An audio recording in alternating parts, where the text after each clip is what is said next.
Le ministère international Goshen, qui est dirigé par l'homme de Dieu, le pasteur Patrick Kazadi, une communauté des hommes et des femmes ouins. Nos prédications se basent sur la parole, témoignage et la puissance de Dieu. Lorsque Dieu parle, il ne parle pas pour amener la séparation. Lorsque Dieu parle, il ne parle pas pour te décourager. Lorsque Dieu parle, il ne parle pas pour amener la mort. Bonne écoute de la parole de Dieu. Pour tout contact, composez les 081 049 56 83. Je vous exhorte que nous puissions lire ensemble dans Éphésiens chapitre 6. Nous lisons à partir du verset 10. Nous tenons debout pour honorer la parole du Seigneur. Nous sommes dans le livre d'Éphésiens, chapitre 6. Nous commençons à partir du 10e verset. Au reste, fortifiez-vous dans le Seigneur. Donc dans ce que tu traverses, dans ce que le monde traverse, l'unique solution c'est de se fortifier dans le Seigneur.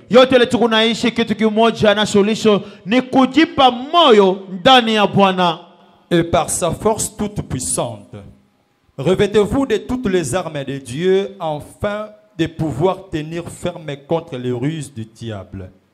Car nous n'avons pas à lutter contre la chair et le sang, mais contre les dominations, contre les autorités, contre les princes de ce monde de ténèbres, contre les esprits méchants dans les lieux célestes.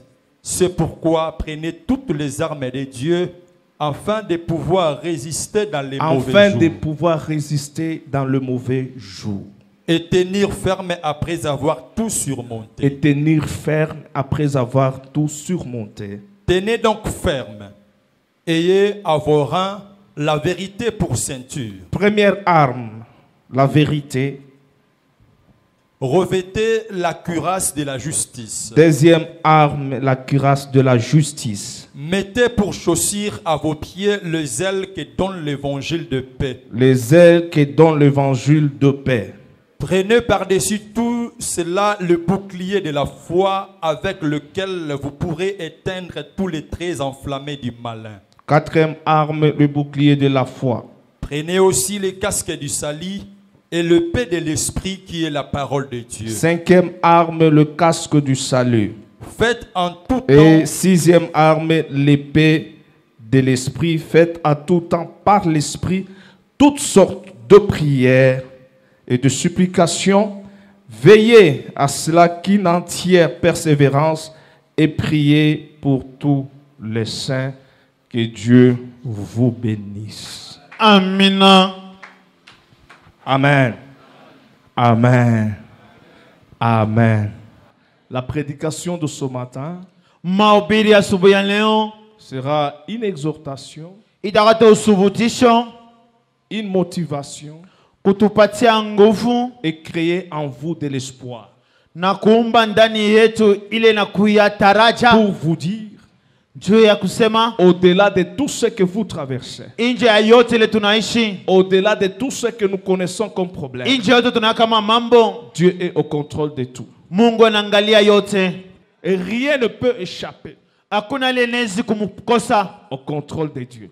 Parce que la Bible déclare, celui qui garde Israël ne sommeille ni ne dort. Pour être saint, celui qui garde ta vie, ce n'est pas un homme. Celui qui garde ta vie, il est le créateur de toutes choses. Il ne sommeille ni ne dort. Et lorsque tu te réveilles, il est avec toi. Lorsque tu marches, il marche avec toi. Lorsque tu travailles, il travaille avec toi. Et il voit aussi ceux-là qui t'aiment. Ceux-là qui forment des complots. C'est pourquoi il a dit, même si l'on forme des complots, cela ne vient pas de moi. Et toute arme forgé contre toi sera nul et sans effet. Je parle à quelqu'un ce matin. Dieu va rendre inefficace toutes les armes de l'ennemi contre ta vie, contre ta santé, contre ta famille, contre tes enfants, contre ton église, contre tes projets, même contre ton avenir. Que Dieu te bénisse. Maintenant, comment tenir dans le mauvais jour que nous sommes en train de traverser? Il y a 2 ans en arrière, il y avait une crise sanitaire. Cette crise a commencé au début de l'année 2020. Ça nous a accompagnés toute l'année 2020. Et pendant plus de 6 mois, les églises étaient fermées. Et nous avons commencé l'année 2021. Toujours avec cette crise sanitaire. L'économie mondiale a été affectée. La vie est devenue de plus en plus difficile. Jusqu'en 2022. Et nous sommes au début. De 2022, il y a une guerre qui a été déclarée en Europe par des grandes puissances. Et je vous assure, cette guerre aussi aura des impacts sur le plan économique. Mais qu'est-ce que nous devons faire pour surmonter tout ça? Parce que nous traversons de temps difficiles et de moments difficiles. Au-delà de tout ça, il y a aussi la méchanceté des hommes. Et les combats que nous avons, ce n'est pas un combat charnel. Nous ne combattons pas contre la chair. Nous combattons contre les esprits, les dominations et les principautés. Amen. Amen. Notre ennemi a toujours été invisible. Si tu le vois physiquement, c'est lui qui influence la personne que tu vois physiquement. Il est invisible. Alors si tu arrives à le gagner dans l'invisible, même spirituellement, tu vas le gagner et tu auras la victoire. C'est pourquoi si tu vois ton frère commence à te combattre aujourd'hui, ce n'est pas lui. Il y a un esprit derrière ça. C'est la raison pour laquelle Jésus-Christ a dit à Pierre, arrière de moi Satan. C'est-à-dire, il a chassé Satan, mais il a récupéré Pierre. L'église, nous ne devons pas être dans la distraction, parce que le diable est en train de nous désarmer. Lorsque nous voyons nos frères et sœurs en train de faire ce qui est contraire à la parole de Dieu, derrière tout ça, il y a le complot de l'ennemi. Parce que l'ennemi cherche à nous fragiliser. Alors comment tenir dans le mauvais jour?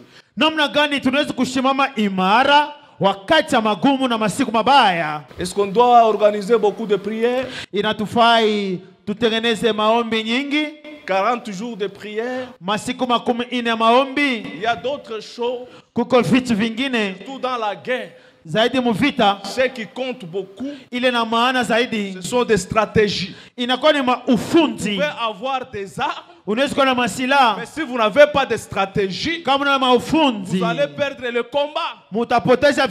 C'est la raison pour laquelle l'apôtre Paul, en parlant aux Éphésiens par rapport au combat de mauvais jours, il a dit, prenez toutes les armes de Dieu.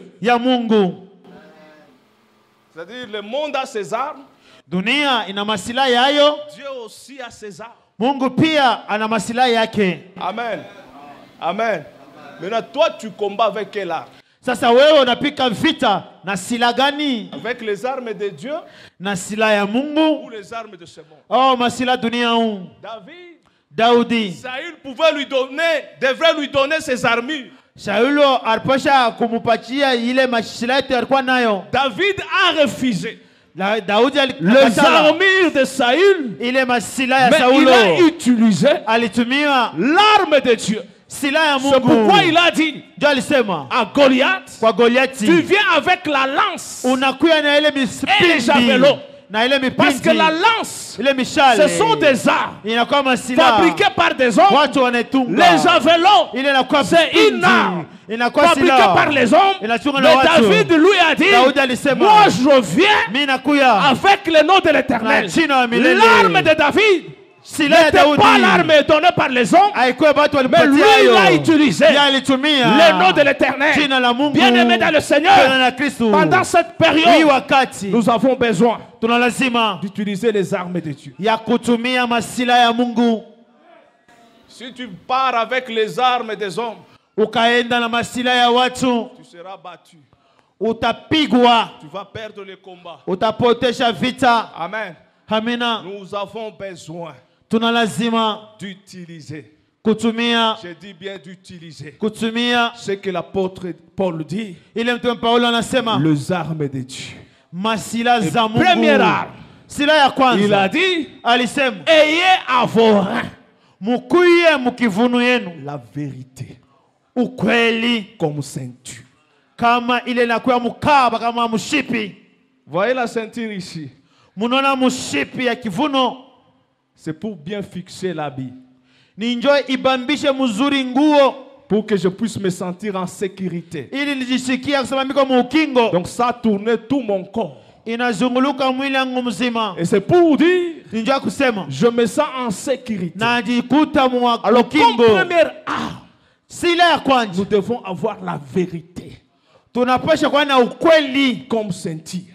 kama mshipi, La vérité par rapport à la parole de Dieu. ukweli kufuatana na neno la Mungu. Et dans ce monde, Na mdunia huu nous avons besoin de vivre dans la vérité. tuna lazima kuishi muukweli. Parce que le monde nous présente des réalités. Dunia inatuonesha mahakika Ce que nous sommes, kile ce tuko, que nous voyons kile tunaona avec nos yeux physiques, na macho yetu c'est ça la réalité. inakuya hakika. Si tu n'as pas l'argent, c'est ça la réalité. Kama una na fedha inakuwa Si tu hakika. es chômeur, c'est ça la réalité. Kama unakosa kazi ni Si tu hakika. es stérile, c'est ça la Kama uko réalité. mutasa ni Si tu es hakika. malade, c'est ça la Kama uko réalité. mgonjwa ni hakika. Mais la Bible nous recommande, Lakini Biblia inasema au-delà de la réalité, nje ya hakika de ce que tu vois, hilo tu naona dois aussi avoir unapaswa la kuya vérité de la parole. ukweli ya Et la neno. vérité de la parole, Ukweli ya c'est ce qui me neno. donne la victoire. Inaleta Je ushindi. me rappelle Nakumbuka de cette femme ule mwanamke qui avait la perte de sang anatosha damu pendant 12 ans. miaka 12.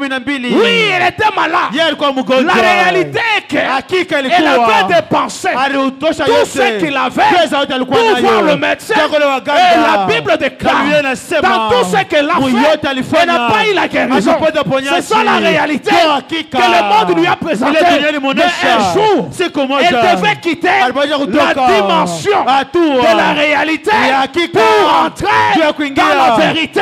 ukweli. Lorsqu'elle a vu Jésus, Wakati ameona la Yesu, Bible déclare Biblia inasema, la vérité qui était en elle. ukweli ilikuwa En ndani yake. regardant Jésus, Ukimwangalia et Yesu, cette vérité lui dit, ile kweli si inamwambia je peux toucher kama naweza kugusa le pas de la robe nguzo yake de ya cet nguo homme ici, ya huyu mtu, là où le médecin a échoué, pale là waganga où walishinda, mes biens ont échoué, pale vitu là où vilishinda, mon argent a pesa échoué, yangu mais ilishinda. cet homme ici huyu mtu ne doit pas échouer. asitashinda. C'est ça la vérité. Jo ukweli. Dans cette période, huyu wakati nous avons besoin tuna lazima de la vérité ya ukweli qui est la parole de Dieu. inakuwa neno la Qu'est-ce que Dieu Mungu. t'a déjà dit Nini Mungu par ashakwambia rapport à la réalité de ta vie? fuatana na kweli ya maisha yako. Lazare est malade. Lazaro anagonjwa, Oui, c'était la réalité. ilikuwa Mais lorsqu'on a informé à Jésus, ilikuwa hakika. Wakati wanamwambia Yesu, il a dit cette maladie anasema ile n'est magonjwa pas là pour la mort, haina pale njoo lufu, mais elle est là iko pale pour la gloire de Dieu. njoo tukufu ya Donc Mungu. lorsque tu as la vérité, Wakati kuna chaque kweli, problème, kila mambo, chaque situation, kila jambo c'est un signal itakuwa tu ni angalishi, pour t'amener dans la gloire. kionyesho cha kupeleka tu mtukufu. Aujourd'hui, tu es piéton, c'est la réalité. Leo unatembea mikulu inakuya hakika. Mais la vérité, Lakini ukweli un jour, siku moja Dieu va t'élever. Mungu atakunyanyua. Il faut que la vérité crée l'espoir en toi.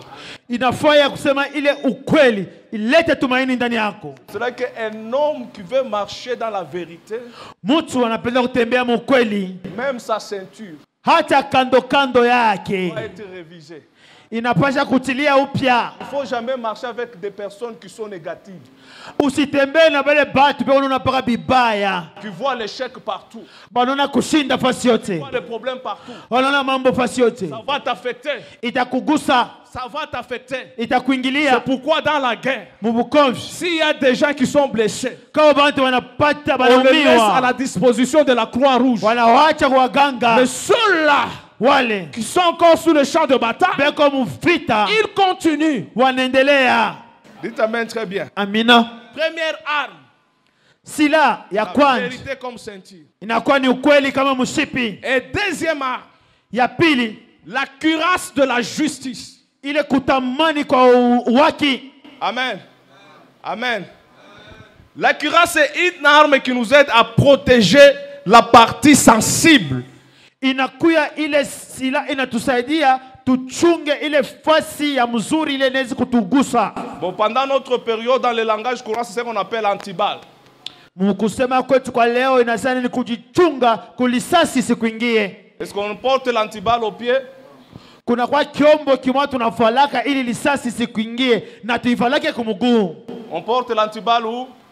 Banaivalaka wapi? Pour protéger quoi? Juu ya kukinga nini? Tu dois avoir la cuirasse pour protéger ton cœur. Unapaswa kuwa na kile kyuma cha kukinga kifua kyako mnakuya roho.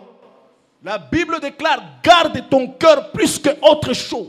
Biblia inasema chunga moyo wako, roho yako kupita kitu kyote. Romains chapitre 10, verset Waroma 10. kuma mstari wa 10. La Bible déclare, Biblia inasema c'est en croyant du cœur ni mkuamini qu'on muroho parvient à la justice. tunafika muhaki. Beaucoup de personnes Watu wengi tombent dans le combat wanakuwa parce que mbukozi dans leur cœur, mumoyo yao ils n'ont pas l'assurance abana de hakikisho la justice de Dieu. ya waki ya Mungu. Ce qui nous gardera Ile itatuchunga dans kutukinga la suite du combat, c'est mubukozi la justice de Dieu. ni ule haki ya Mungu. Amen. Amen. Amen. Et dans Romains chapitre 4, verset 11, Waroma 4 mstari ya 11 là on parle d'Abraham. wanaongea Abrahamu. C'est Dieu qui a imputé Ni Mungu la justice à Abraham. aliweka waki kwa Abrahamu. Abrahamu Il a eu la grâce alipata neema d'être déclaré juste. ya kutangazia mwenye haki. Quand on dit imputé, Kama nasema ile c'est-à-dire imungilia on te charge de ça. bana kuvika Quelque hiyo chose que tu n'as pas mérité. kile kitu akustahili, Mais on prend la justice là, bachikele haki on te l'accorde. bana kupatia bana kuvika ile haki. Et la plupart des chrétiens Wakristo wengi vivent, wanaishi marchent wanatembea sans l'assurance bila hakikisho de la justice de Dieu. ya waki ya Mungu. C'est vrai que nous sommes restés seulement dans des prières. Ndio tunabaki tu maombi, Quelqu'un qui prie, mtu il n'a anaomba pas l'assurance ana na hakika que Dieu l'a déjà justifié. Mungu ashakumutetea. Nous ne sommes pas justes Hatuna wenye haki parce qu'on était bon. sababu tulikuya wema. Dieu a vérifié Mungu anaangalia notre parcours mwenendo wetu et nous a déclaré justes. na anatutangaza wenye haki. Nous sommes devenus justes Tunakuwa wenye haki par imputation à cause de l'œuvre de la croix. walitutilia ile haki kupitia kazi ya msalaba, Et nous devons demeurer dans cette justice na là. tunapaswa baki mwile haki. Même dans le monde, on parle de grâce présidentielle. Hata mudunia huyu msiasa wanasema ile inakuwa neema ya raisi. Tu peux être condamné à perpétuité Banaweza kuhukumu miaka yako yote mgereza par une grâce présidentielle. kwa ile neema raisi, Tu es acquitté. Nous aussi nous étions condamnés au péché à cause de la mort de Jésus. Dieu nous a déclarés justes. Ça c'est une arme que nous devons garder pour protéger notre cœur. Parce que le diable nous rappellera toujours que toi tu ne mérites rien par rapport à ce que tu as fait dans le passé. Ma soeur, mon frère, laisse-moi te dire, le jour où tu as pris la décision de donner ta vie au Seigneur, Dieu t'a déjà pardonné. Le péché passé, le péché présent, même le péché à venir. Et cela ne veut pas dire que tu vas persévérer dans le péché, mais tu vas vivre cette justice tout en regardant à Dieu. Regardez cette femme adultère qu'on a amenée à Jésus. Les gens l'ont amenée. Ils ont dit, c'est long. La loi de Moïse. Cette femme mérite d'être tuée et lapidée. Et Jésus, je l'aime beaucoup. Il est en même temps juge. Il est en même temps avocat. Et regardez la manière dont il a lu la loi. Non pas la loi, il a lu le droit. Il n'a pas annulé la loi de Moïse, mais il a récupéré la condamnation des hommes. Mais il a aussi au même moment acquitté la femme et condamné les autres. Il a dit, celui qui n'a pas encore péché, qu'il soit le premier à prendre la pierre et jeter sur cette femme. Il a continué à écrire par terre. Et lorsqu'il a levé la tête, la Bible déclare, du plus grand au plus petit, tout le monde a disparu. Bien-aimé dans le Seigneur, tu as besoin seulement de la justice de Dieu. J'ai dit, tu as besoin de la justice de Dieu. J'ai dit, tu as besoin de la justice de Dieu. Au plus grand, au plus petit, par rapport à ta vie, personne, je dis bien personne, ne pourra te condamner. Vous savez, les hommes sont très malins. C'est là que nous condamnons là. C'est parce que leur péché est visible. Et par malheur, les hommes voient. Vous savez, ceux qui sont en prison, c'est-à-dire, il n'y a que eux, s'il y a des voleurs.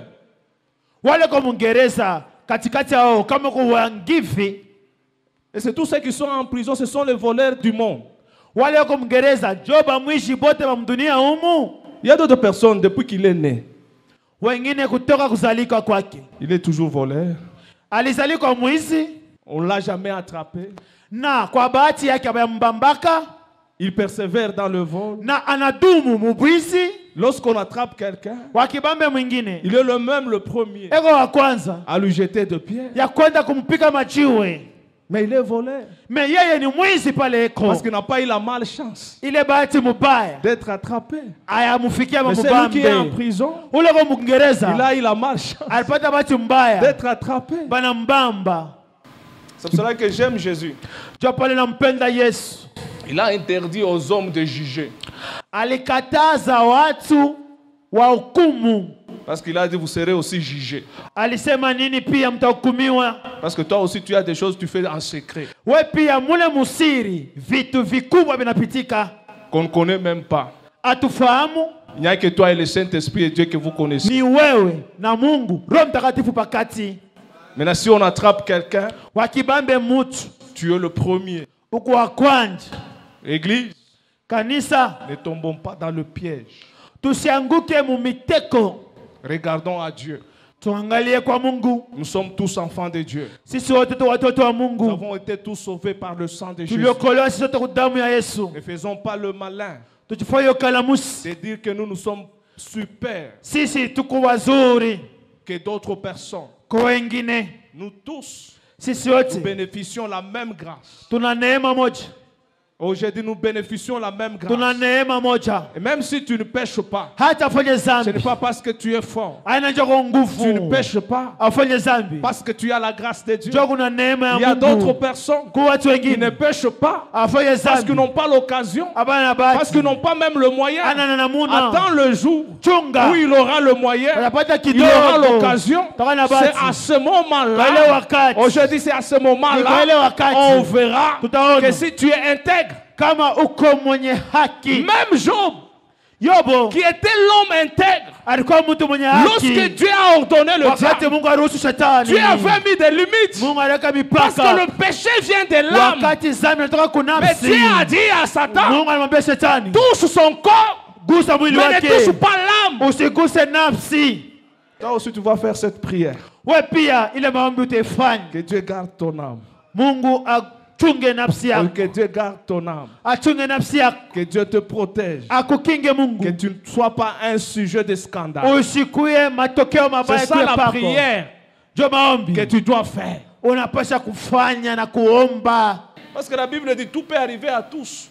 Biblia inasema yote inaweza kufika kwa sisi wote. Même sort Matokeo moja. pour ceux qui se sanctifient. Wale wanajitakasa. Même sort Matokeo moja. pour ceux qui ne se sanctifient pas. Kwa wale wajitakase. Le malheur de tous les chrétiens Ole juu ya Wakristo.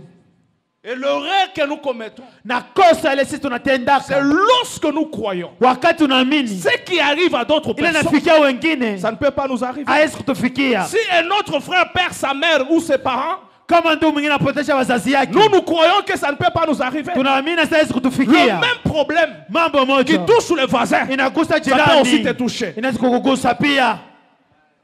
C'est vrai qu'on doit rester sage Tubakie bene hekima et intelligent na akili dans tout ce que nous traversons dans ce monde. muyote tunaishi mudunia huu. Nous continuons encore à marcher sur cette Tunaendelea terre. kutembea mu budongo. Tu ne sais pas Aujue celui qui est avec toi ule ko na et wewe celui qui est contre na toi. ule ko nyuma Tu ne sais yako. pas. Mais Aujue laisse Dieu lui-même acha Mungu peke puisse yake marcher avec toi. atembee na Demande wewe. la grâce. Lomba neema Demande la miséricorde. Lomba rehema. Que la justice de Dieu, ya haki ya Mungu c'est la justice de Dieu, ya puisse te Mungu soutenir ikupatie et msaada t'accompagner. na kusindikiza. Tu as déjà eu le mauvais jour. Ushakonaka masiku mabovu, Les jours où tu n'as pas envie même de boire de l'eau. ile siku hata mai inakukuya Le uchungu, jour où tout est devenu noir dans ta vie. vyote vinakuya vyeusi, Tu n'as pas des amis pour te secourir. warafiki wa kusaidia baiko, La famille t'abandonne. jamaa inakutupa, Les amis te rejettent. warafiki walokatala, Tu passes toujours par la citerne. unapita mpaka mule mushimu. Toi, une personne créée à l'image de Wewe Dieu, mtu uliumba kupicha ya Mungu comme Joseph, kama Yusufu, tu deviens une marchandise. unakuya On biashara, commence à négocier ton prix. unaweza kupatana bei ya Le biashara, prix bei sur le marché. munsoko. C'est ça les mauvais jours. Jo masiku Et dans mabaya, les mauvais jours, masiku nous mabaya devons seulement regarder à Dieu. tuangalie tu kwa Mungu. Lui qui a fait des promesses, Yeye alifanya malako, il est juste fidèle. anakuwa Je mwaminifu. dis, c'est lui qui a fait les promesses Yeye alifanya malako pour ta vie. juu ya maisha Il yako, est juste fidèle ni mwenye haki na de mwaminifu, t'amener dans la gloire. Amen. Quel que soit ce que tu peux traverser, ingawa unaweza kuishi, Dieu est avec toi. Mungu ako Et nawe il sera avec toi. na atakuwa nawe. Troisième arme, Sila ya tatu, ayez à vos pieds mukuwe na kumiguu yenu les ailes de l'évangile. makazi za kupasa habari njema, Pas n'importe quel évangile. aina ya habari njema yoyote, L'évangile qui apporte la paix. lakini injili inayoleta salama. Soyez le messager de la paix. Mukuye wale wanaleta salama. Le problème que nous avons Mambo tunayo dans notre vie, maishani mwetu, parce que parmi les gens qu'on croyait qu'on aura la paix, kati ya wale watu tuliwazia sasa tutapata salama, c'est là où on a des problèmes. ni pale palikuya mambo. En commençant d'abord dans nos familles, Kwanza mujamaa il n'y a pas la paix. hakuna salama, Parce que les personnes qui devaient apporter la paix sababu watu wanapasha kuleta salama créent des désordres. wanaleta mvuruko. On commence à mener la paix, même en commençant par toi-même. Hata kwanza pako, Lorsque tu marches, wakati unatembea, Tu entres dans la maison de ton frère. Unaingia mu nyumba jirani wako. Dans une famille. Muchama. Est-ce que tu apportes la paix? Unaleta salama. Ou tu crées, ou tu allumes encore le feu. Au unawasha tena moto. Église. Kanisa. Nous devons savoir tunapasha kujua que dans tout ce que nous faisons, yote tunafanya, avant que Dieu puisse nous juger, mbele Mungu atukumu, le monde nous jugera.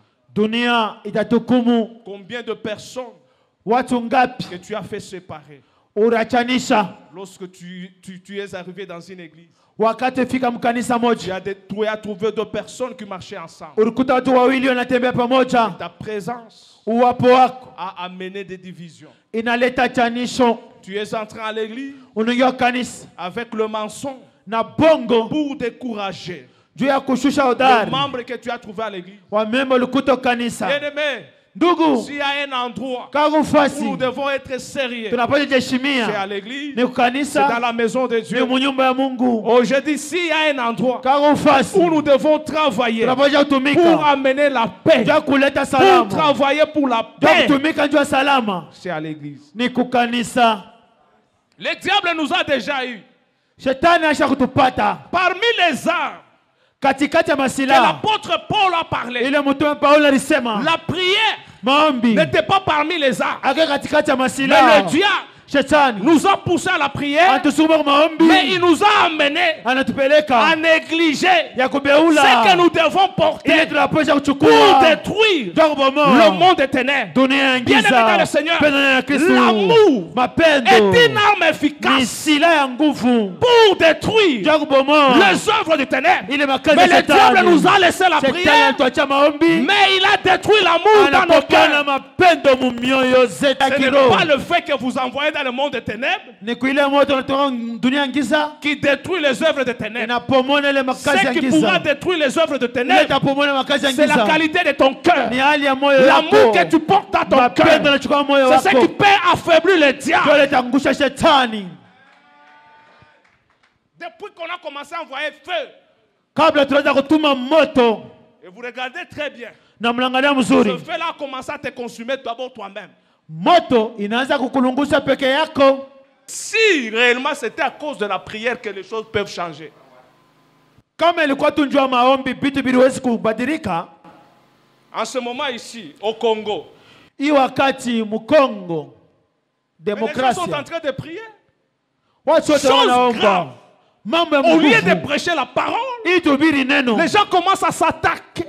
Regardez à quel niveau le diable nous a eu. L'amour supporte tout.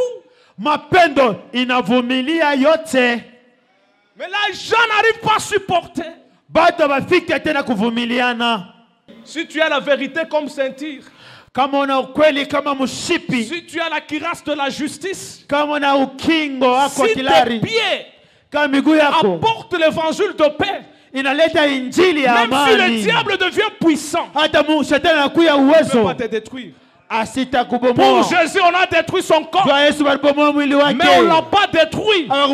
Et après cet événement, la Bible déclare il a reçu les noms qui est au-dessus de tous les noms, devant lequel tout genou fléchisse, toute langue confesse. Je parle à ceux-là qui cherchent la grandeur. Je parle à ceux-là qui cherchent l'élévation.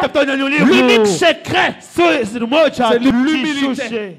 Quel que soit ce que le monde peut t'imposer, ne cherche pas à te glorifier et ne cherche pas à se justifier. Même là où tu as raison, refuse d'avoir raison. Apporte toujours la paix. C'est alors que tu auras la victoire. Amen. Amen. Ne venez pas dans la prière, oh diable, je te tire. Non, non, non, non, non. Il faut tirer le diable avec le pied qui annonce la bonne nouvelle, le casque du salut pour protéger ton cœur et la vérité qui est comme ceinture. Ces histoires-là, tombe la bombe, c'est zéro. Tombe la bombe avec un mauvais cœur, c'est zéro. ile mambo wasema nono tunyanguleni ile bomba ile na moyo gani ni sufuru. Tombola bombe. Avec quel cœur? Na moyo gani unanyangula nayo ile bombe yako? Rempli de méchanceté. Tu ne veux pas voir ton frère évoluer?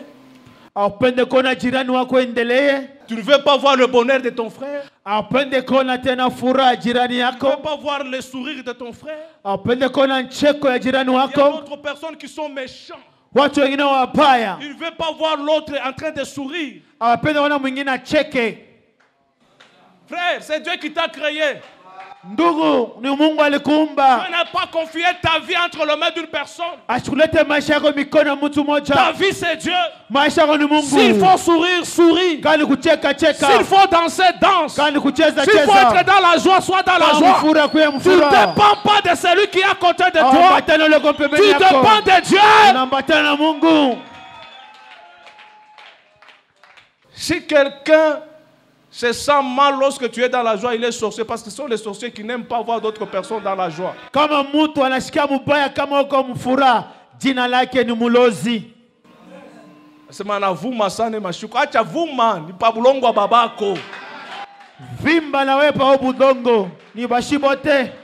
C'est Dieu qui a créé tout ce que tu vois là, c'est Dieu qui a Ni créé. Mungu aliumba vyote bila kunaona.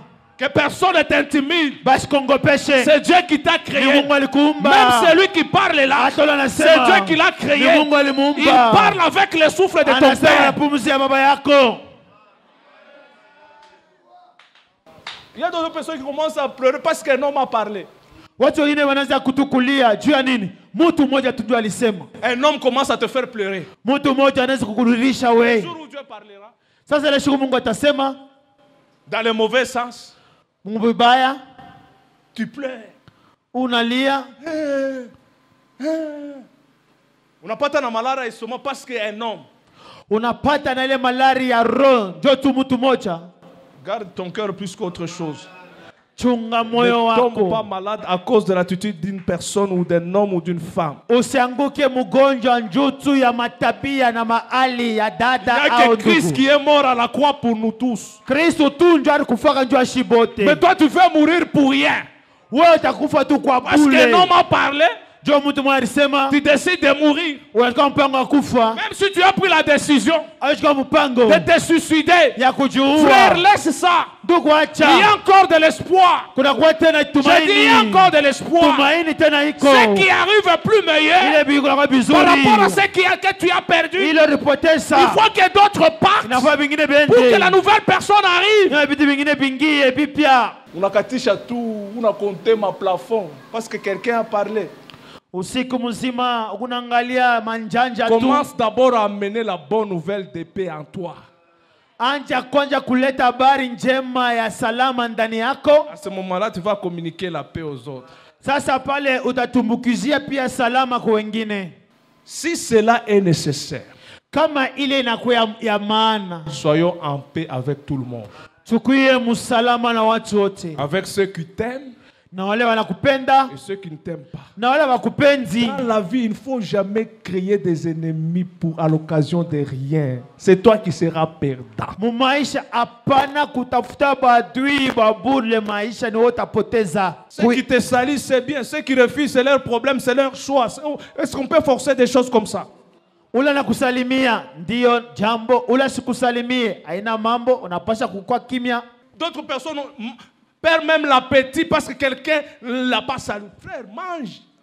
Bengine na ile kula tu bukali na katala kula, banamuliza ukule jua nini? Fulani ashikunilamki. Les pieds qui annoncent l'évangile de paix. Miguu ile natangaza injili ya amani ya salama. Oh, arinikengula. John mambo tu na we. Kuku mama mambo mwa minene tu na yo pa dunia. Mageri ya Morisi mu Ukraine. We na we mambo yako na kwa sema nju bari kukengula. Donc Mungu mu degré ya kele ya shimame. Moi c'est quoi ça? Bari kukengula kwa nani? Ile ni mamu. Au pale mi repeat à femme. Bon, ça fait quoi? Inafanya nini? Yani milomo yake alikokota. Inakufa nini? Il faut amener la paix. Leta salama. Quatrième arme, la foi, le bouclier de la foi. Sila ya ine imani. Bouclier. Le bouclier, c'est une arme qui empêche. Inakuya ile sila inazuisha toutes les missiles. Ile masashi yote kuna kucha. Vous qui priez, vous qui êtes trop spirituel là.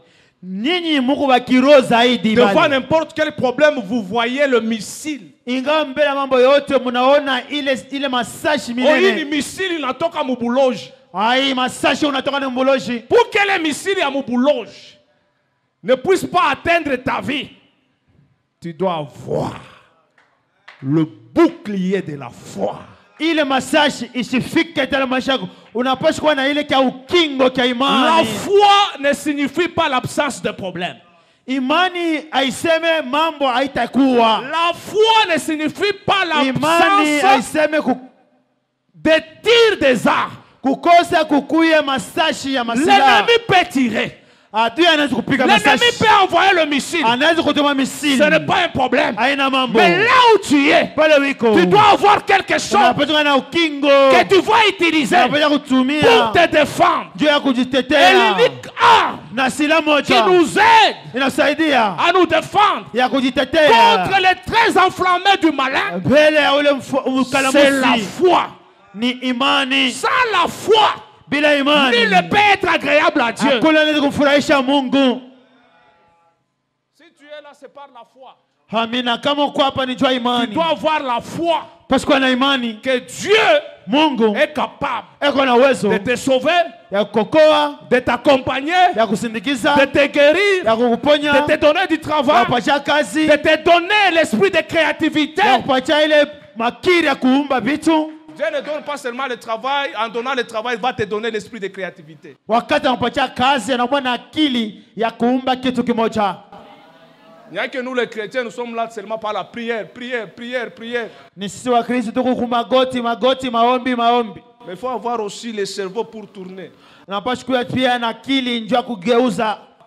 créativité, il y a qu'on a créé par ma maman. Il faut que le cerveau yako fungule ma entreprise.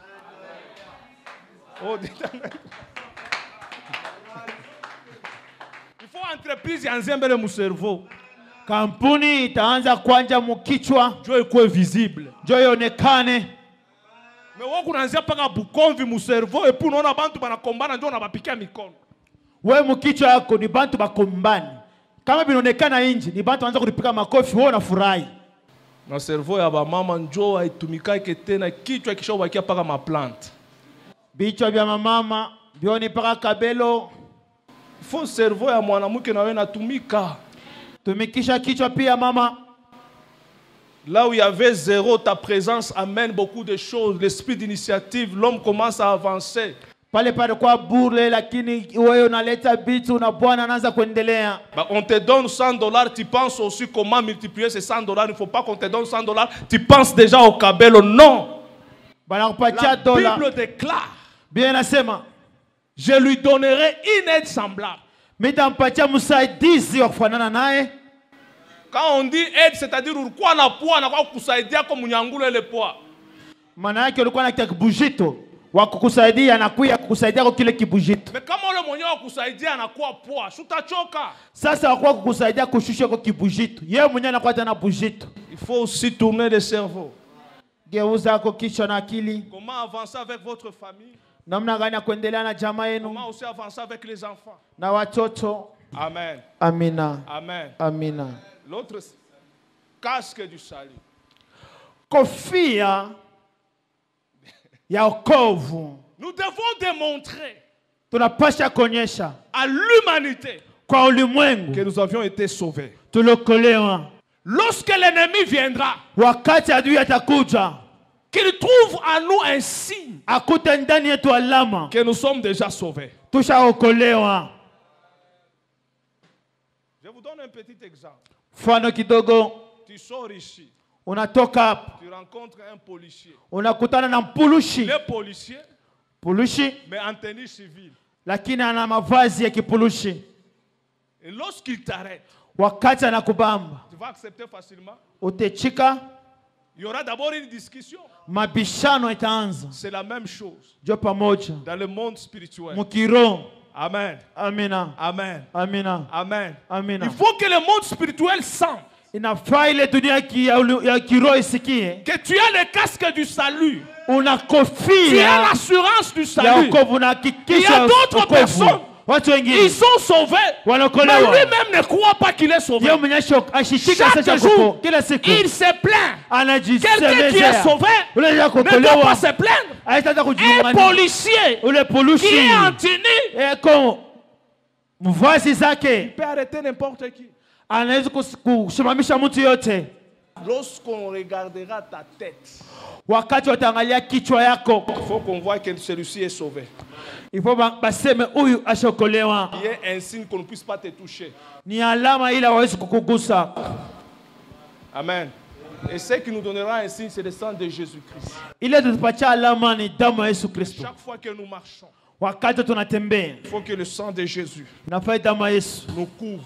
itufinike. Et le monde des ténèbres, Dunia giza, en voyant le sang, kona damu on ne peut pas nous toucher. hapesi kutugusa. Regardez ce qui s'est passé en Égypte. Ile ipitika kule kwa Misri, Lorsqu'on a tué l'agneau, wakati waliwa kondoo, dans chaque famille, kila jamaa on a placé le sang au linteau. waliweka damu kwa Lorsque l'ange de mlango. la mort pouvait passer, Wakati malaika kifo dès ambacho qu'il verra pita, le sang, wakati atona il ne damu, pouvait pas entrer dans cette maison. hawezi kuingia ile nyumba. Même s'il n'y avait pas des enfants d'Israël, Hata mkoa watoto wa toute Israeli, personne qui était dans cette ule maison mtu alikuwa ile était nyumba protégée. alikingwa. Rahab la prostituée, Ule elle mkahawa a été protégée. alikingwa, Elle avec toute sa famille, yeye na jamaa parce yake, qu'elle avait mis sababu le aliweka fil de la cramoisie aliweka ile alama qui ya servait Misri. de signe Ilikuwa alama lorsque les espions devaient entrer. wakati wa Ils ne chipepelezi pouvaient moja pas toucher kuingia, cette maison-là. hakuwezi kugusa Ma ile nyumba. prière ce matin, Maombi yangu asubuhi que ya le leo, signe du sang de Jésus alama ya soit damu ya Yesu sur ta Kristo tête, iko kwa kichwa soit dans ta yako, maison, kwa nyumba yako, au nom de kwa Jésus-Christ. jina la Yesu. Partout où tu passeras, Kwa jina qu'on utapita, voit un signe, baone que alama, le sang de Jésus damu ya puisse Yesu te servir comme un signe. isaidie kama alama. Amen. Amen. Dernière arme. Oh, l'épée de l'esprit qui est la parole de Dieu.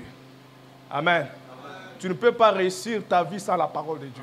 Hawezi kuweza bila neno la Mungu. Avec l'épée, Na mpanga tu peux tuer les serpents. unaweza kuwa nyoka, Avec l'épée, na tu mpanga peux couper les arbres unaweza kata miti pour allumer le feu. jua kuwasha moto, Avec l'épée, na tu mpanga peux couper les arbres unaweza kata pour miti construire jua kujenga même une tente. hata C'est-à-dire nyumba. un enfant de Dieu, Mtoto wa Mungu chaque jour, kila siku il doit marcher tembea avec l'épée na qui est la mpanga parole de Dieu. na kwa neno la Tu ne Mungu. peux pas vaincre Hawezi sans la kuwina parole. bila neno. Parce No. que le diable Shetani marche aussi avec l'épée anatembea na qui est sa mpanga, parole. inakuwa neno lake. Mais toi aussi, We pia lorsqu'il lance l'épée, wakati anatupa toi aussi, il mpanga, faut dire, wewe kusema il est aussi écrit. inaandikwa pia. Haleluya.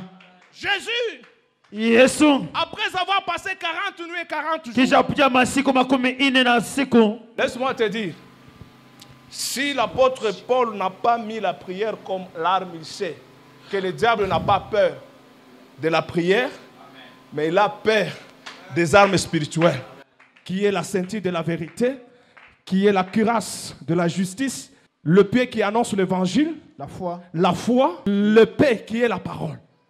Le diable n'a pas peur de quelqu'un qui prie minuit, jour, soir. Non, le diable a peur de quelqu'un qui garde les armes spirituelles. Jésus-Christ, 40 jours et 40 nuits, la première personne mtu wa kwanza qu'il a rencontré, alikutana naye c'est le diable. ni Shetani. Si tu veux que le diable puisse quitter sur ton chemin, marche avec les armes spirituelles.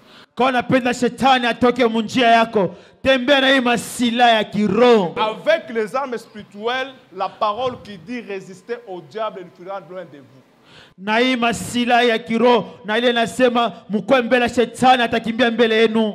Celui qui s'engage dans la guerre, il a déjà étudié Ula naingia muvita asha kufanya mafunzo tous les armements ile masila yote du pays qu'on veut attaquer. ya ile muuji tunapenda kupiga. Amen. Amina. Amen. Et le diable aussi en nous attaquant, Shetani pia mkutupika vita il vérifie anamchunguza kwanza. quelle arme que tu possèdes. Si tu as le mensonge, bongo, Allah ne peut pas même organiser, amener toute son armée. Il dit que non, lui, on va envoyer seulement les petits démons. Mais les combats que nous avons, c'est contre les dominations, les principautés. Et là, on a besoin des armes de Dieu. Et je vais aussi vous dire, chaque personne et toutes les personnes n'ont pas le même degré de combat. Par exemple, le berger n'a pas le même degré de combat que le membre. Parce que le diable sait, s'il renverse le berger, ça sera facile d'avoir tout le membres. C'est pourquoi la Bible déclare, on frappera le berger et les brebis vont se disperser. Ce serait qu'un homme conscient doit d'abord se positionner par rapport au degré de combat. Même dans la famille, c'est le père qui a des combats plus élevés. Parce qu'on sait, si on détruit le père, c'est la famille qu'on doit renverser. C'est pour cela que pour tenir ferme, tu dois d'abord localiser ta position. C'est pour cela qu'il y a des personnes qui n'ont pas droit à l'erreur. Par exemple, toi qui as eu la conscience de la situation dans laquelle ta famille se trouve, lève-toi. Pour gagner le combat, il y a aussi un sens de responsabilité.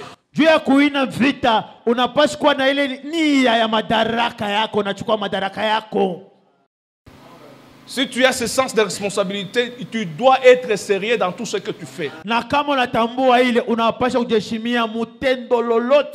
Tenons ferme. Nous traversons le mauvais jour. Ne sois pas distrait. Demande à Dieu de te revêtir. Ce que j'ai aimé, ce ne sont pas les armes des mondes, mais ce sont les armes de Dieu. Il n'y a que Dieu qui peut nous revêtir de ces armes pour tenir ferme. Tu as des responsabilités dans ta famille, là où tu travailles, dans la société. On te regarde. Il y a des personnes, eux-mêmes savent que si je commets une erreur, c'est toute une génération. Aujourd'hui, notre équipe nationale pour la qualification de Coupe du Monde 40 ans après. Même 46 ans ou 48 ans. Mais derrière cette équipe, c'est toute une nation. Leur succès, ça sera le succès de la nation. Ces gens-là n'ont pas droit à l'erreur. Il doit avoir cette responsabilité. C'est comme toi. Le salut que Dieu t'a donné, ce n'est pas d'abord pour toi. Regarde la famille qui est derrière toi. Si toi tu joues, ceux qui sont derrière là vont souffrir.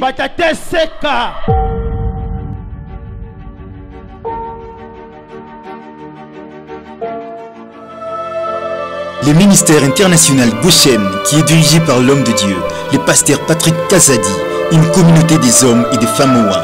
Nos prédications se basent sur la parole, témoignage et la puissance de Dieu. Lorsque Dieu parle, il ne parle pas pour amener la séparation.